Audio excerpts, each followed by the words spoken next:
Heard of Ladles of Love? Well, it's a Cape Town charity attempting to break a world record at the V&A Waterfront. They are looking to create a 6.7 kilometer line of food cans. These cans will go on to make about 180,000 meals for residents of the Cape Peninsula. Now, they are going to need about 90,000 cans to do this, we're told. They've mapped out a route in the Waterfront precinct and have hundreds of volunteers coming down to help them achieve this feat. Let's get the very latest now and bring in Vanessa Poonah back into the conversation.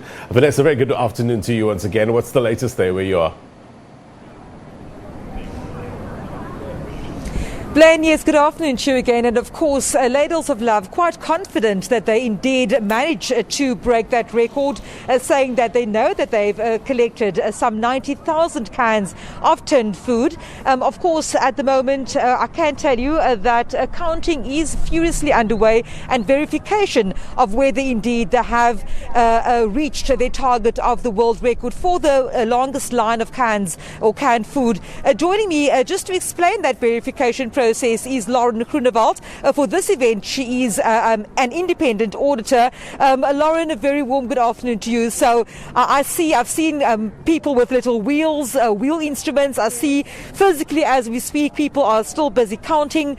And in terms of this attempt by Ladles of Love to breach the world record, I understand that they're quite confident that they've already done so. What work goes into the verification process? First of all, for us as the independent, we are not part of the actual putting down the cans or touching the cans. We are here to verify the counting and most importantly the measuring. So the record is to break the longest line of cans. The counting is just to ensure that we have enough cans. They definitely do have enough cans, that has been proven. So the verification is, we first of all going to verify the volunteers counting, and they're going to start a declaration saying they counted. Afterwards, we're going to do a few samples.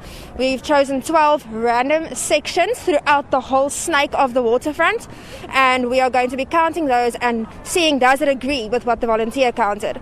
Afterwards, we have my first team of measuring has gone out already with a wheel.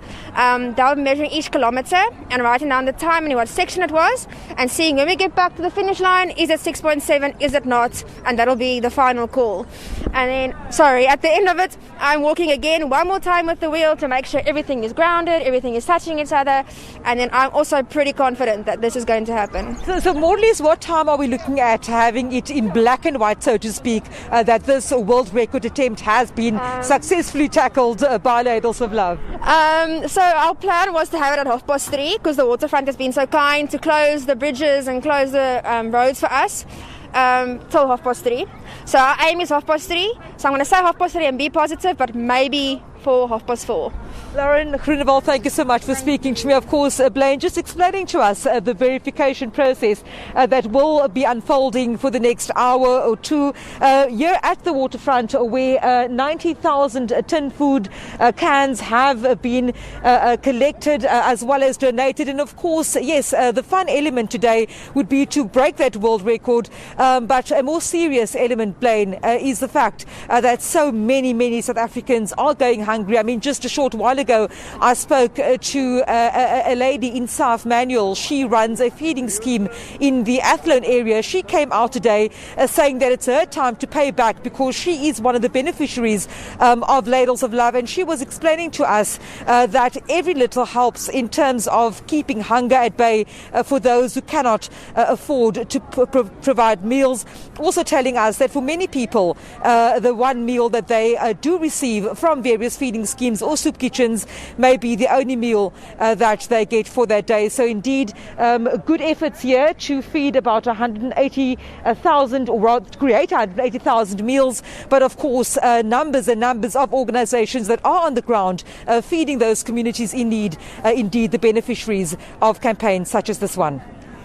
It looks bright and sunny where you are. Talk to us about the weather there, Vanessa, this afternoon.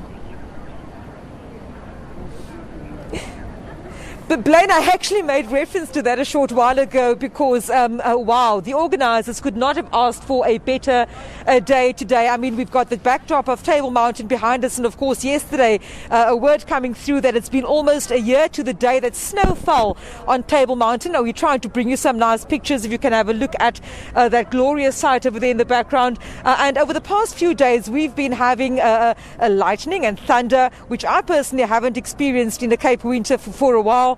And then also some hail. People, of course, sharing on various platforms pictures of hail that fell on a Friday night.